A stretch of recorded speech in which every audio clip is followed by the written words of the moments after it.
Well, hello, everyone. Welcome back to the Let's Talk Parenting podcast, where we like to talk and get real about what it means to raise kids in this modern world while keeping our eyes on Jesus. My name's Timothy. I'm part of the team here at First Moss Bluff.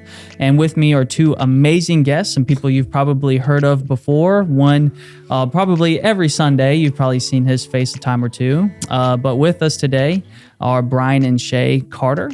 And the focus of today's podcast is on parenting in multiple stages of life. So Brian and Shay, they've had to experience that a time or two. And so I'll just let them kind of introduce themselves and share what it's been like for them, what stages they've been through.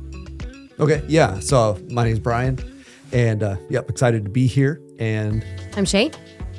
We have 4 kids. Yep. And they span over a 14-year period. So our oldest is 22. He's married. He's left the nest. And then we have 16, 13, and 9. It's important that you get those right, or else when they hear this, they will get upset. Yeah, they will.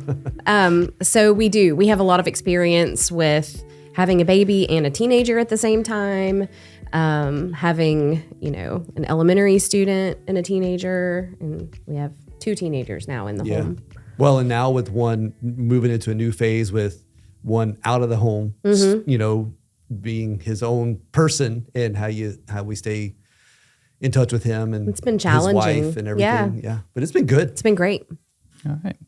Well, I know I can learn a thing or two because I've got a 12-year-old and a 3-year-old at the house. And so I'm learning what it means to stay, try to connect and balance the stages of life. And I know there's so many families out there too. It just seems like in our area, it's just you get married young and you start having a family quick. Mm-hmm. And that can bring some pressures with it. And one of the things we kind of noticed through conversations with parents, not only in our church or just in general for our area, is that when you have a large family and you have a lot of kids to prioritize, oftentimes we can feel guilt, we can feel shame because we might feel like we're not able to give enough attention to a child at a time. And so I felt that a little bit. And so I'm just curious, how have you all been able to navigate making sure that each of your children feel like they are being seen? I felt all those same things before too, because it is. I mean, there's only so many hours in a day and you have to work and come home and there's 4 of them, One of the best things that worked for me, and I'll speak just strictly about myself here for a minute, was I found out a little later with Thatcher, who was our oldest. I this kind of came to this realization a little bit later. I wish it'd come earlier for him. But none of, especially my 2 boys, they're not interested in the things that I'm interested in. Like, they don't like to watch football. I like to watch football is what I did with my dad. So I was like, man, they'll like to watch football. Nope, they don't like to do that. They don't, Weller's musical, but I play guitar. He plays piano and other things.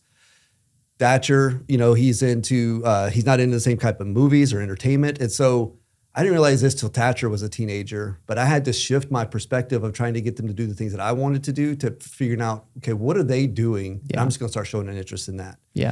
And that was the way I was able to connect with my boys. It's setting aside what I wanted, and it's like, okay, what are you doing that I can get involved in? So I learned about Doctor Who. Yeah. Because Thatcher was a major into Doctor Who. I took him him and his buddies to a Doctor Who thing at a library one time. It's just like, what am I doing here? Yeah. Did you feel a little? Yeah. Oh, way out of place. Way out of place. But I got filled in very quickly because Thatcher, he loves to talk and explain, and so he explained the whole history of Doctor Who to me. So that was the way that I was able to stay connected to my boys, and still try to, even today, even with Thatcher moved out. Try to stay connected by staying interested in the things that they're interested in. I think too, each one, I didn't realize, when you go, we're going to have 4 kids, how each one is so unique and each one is so different. And what makes one of them feel seen and loved and nurtured isn't the same thing that's going to make the other ones feel seen and loved and nurtured. And so I think figuring that out took me a little bit of time. one of my girls just loves to be cuddled. She's big, but she still loves to be cuddled. And it's just taking 5 minutes out of the day, even when I've got other tasks, and just letting her sit in my lap, maybe rocking her a little bit, like a baby. It sounds silly, but in those moments I can ask her about her day. That's when she'll really open up to me. And I think it's true with our others as well. Each one of them has kind of a different way that they feel that connection. Not necessarily the topics like what Brian was talking about, but also just the manner of connecting with the child. Yeah. So, I mean, again, I'll go back to Thatcher. Connecting with Thatcher, it's listening. Yep. Connecting with, Elise, it's just being present sometimes. That's all she really needs you to do. She just, she likes just people to be with her. Not even necessarily, don't have to really even say much sometimes. Yeah. But she just likes to be with you. Yeah. And the other two have their own unique styles as well. Yeah. I think one of the things that y'all both pretty much highlighted here is there's no one way for all of your kids. No. Right. You're going to have a very diverse playbook if it were to put in a football term. Yeah. Because again, God's created each of us uniquely, and for us to connect with one another, not only just in marriage, but especially even in parenting, it takes some precision. It takes some curiosity. It takes some of that in order for us to really engage, even if it is, as you said before, that 5 minutes. But that 5 minutes builds over and over and over. If it's 5 minutes today, 5 minutes tomorrow, that comes out to be hours that they've felt your presence. Yeah. So, I mean, I think it's, there's that proverbial statement, it's not it's quality over quantity. I don't think we subscribe to that. I don't. No, I mean, I think there's definitely a balance. Yeah. You need quality and quantity. You do, but in a way, quality comes out of quantity, in my opinion. So I think you said it best, like those little bitty moments just add up over time to where when you do have those quality moments, they don't feel manufactured. They're just natural. Yeah. And stepping out of our comfort, for me, it's stepping out of my comfort zone a little bit. I'm not a naturally nurturing, maybe not nurturing. I'm not a natural, I'm not a touch person, I'm not a big hugger. I'm not, and I forget that kids need a lot of hugs, you know? And so that's something that stepping out of my comfort zone a little bit. And just like Brian with the Doctor Who thing, it's saying, okay, I may feel overstimulated and I may, but she needs those hugs for today, and making sure that I'm doing and helping to give her what she needs to be successful and feel connected. I think one of the things that we also see, not only is it that intentional time, but also you have core values for your family oftentimes, and those will make or break a family. A lot of times, what you decide to set the foundation, and from the podcast and what we believe as a church, it's the Scripture first, right? We believe our lives are best when we live for Jesus, and we use the biblical lens for that as well, and so that helps us build some really good core values for our homes. But some of the times when those kind of hit obstacle and hit conflict where those really have to be shown is when it comes to disciplining our children, going back and reminding, hey, this is what we do, this is what we're about. But the interesting thing about various stages of life is you have to customize, you have to have those in a way that they can be flexible for the 3-year-old to the 12-year-old to the 20-year-old.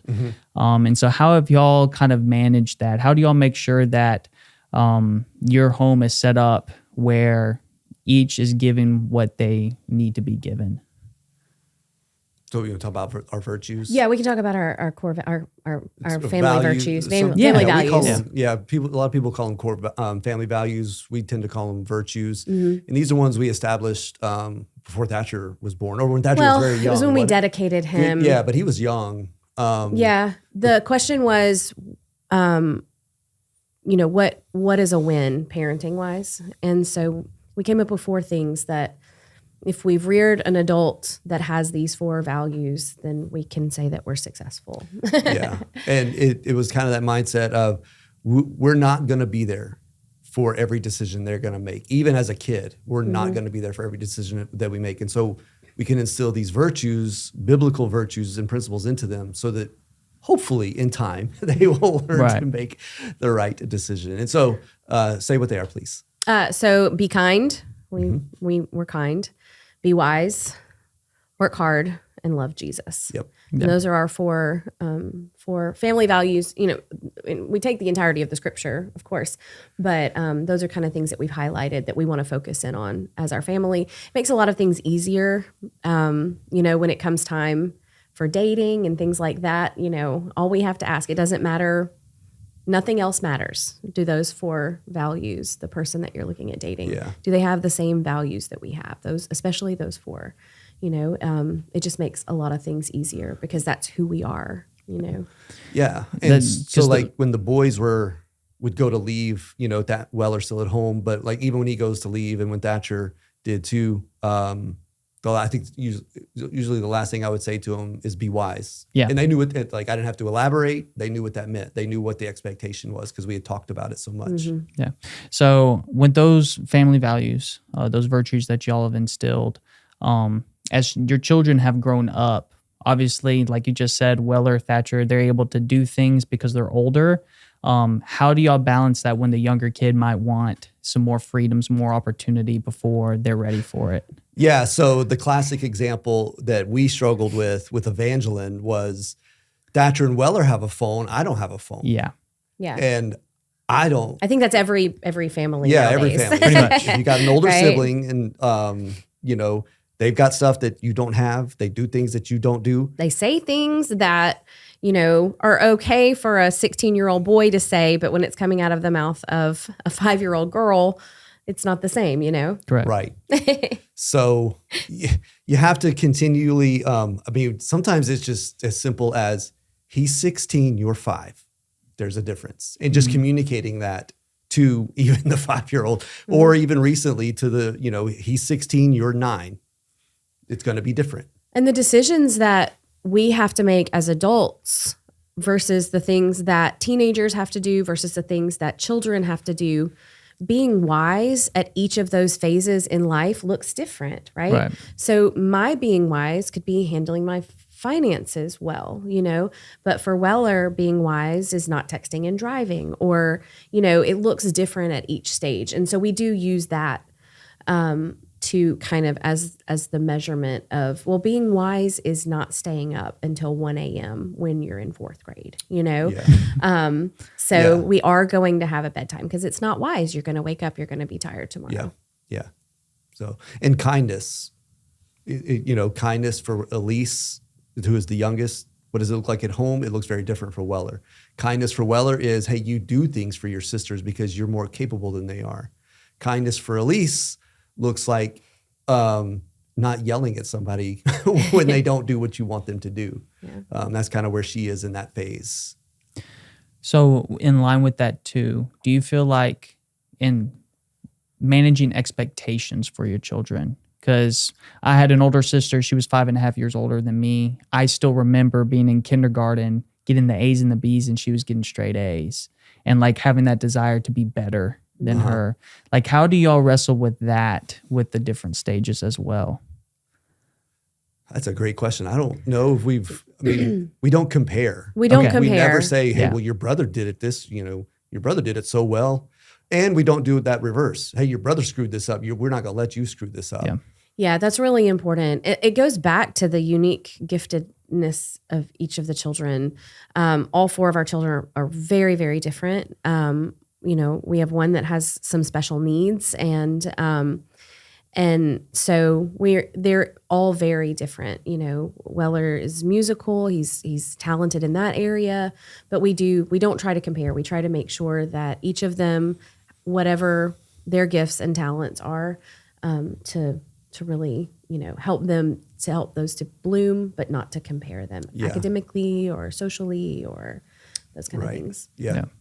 Yes, like my parents did a great job of doing that too. There was never this comparison game, and they always would remind me of those things. But I just remember that place. Yeah. And that's just that thing about like growing up and the trust in the parent that no, I'm not comparing you to your other sibling. Yeah. Who you are is who you are because God has gifted you in such a way. Yeah. And that's just a beautiful reminder. Yeah. And children, they do, like you're right, they naturally compare themselves to others, especially I feel like as they move through those middle school, teenage years. Oh, you see absolutely. they're starting to realize, hey, I'm different. My family may be different. They're noticing, they're looking at their peers, they're looking more around than they're looking in anymore, and so it's having the conversations too, yes, you are different. And that's okay. That's the way God made you, those Right. conversations. You might struggle in math, or you might excel in math, but that's the way that God made you. Don't compare. I think the other place where we found that helpful is we would never allow them to compare our family to another family. So they tried a couple times. Wow. So-and-so's family, they get to do this. Why can't we do that? It's like, because we're not them and we have different virtues and values than they have. Yeah. And I can remember one of our kids telling us, my friends think y'all are weird. And I was like, I've heard that a time or two already. That's as well. Weird works for me. That's fine. Yeah. The goal isn't, I don't need to be liked by everyone around. My goal is and it will be weird. We're called as Christians to be countercultural. Right. So we're raising kids to be countercultural. Yeah. And that means different values, different virtues and expectations. Yeah. Yeah. Yeah. The scripture is, Peter says we're alien. So we're peculiar people. Peculiar, alien. Yeah. Yep. So weird was great. Yeah. In light of having a busy schedule, when you're managing so many different calendars for different kids and also making the time appropriate for each of them and meeting them where they are, how have y'all also balanced and made sure that each other can be a priority? Mm-hmm. Go ahead. So we are very busy.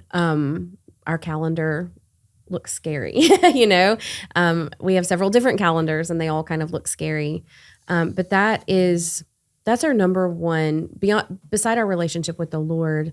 Brian and I, our next priority is our relationship with each other over even our children. And that's countercultural. And even saying it, I feel like I have to be careful saying it.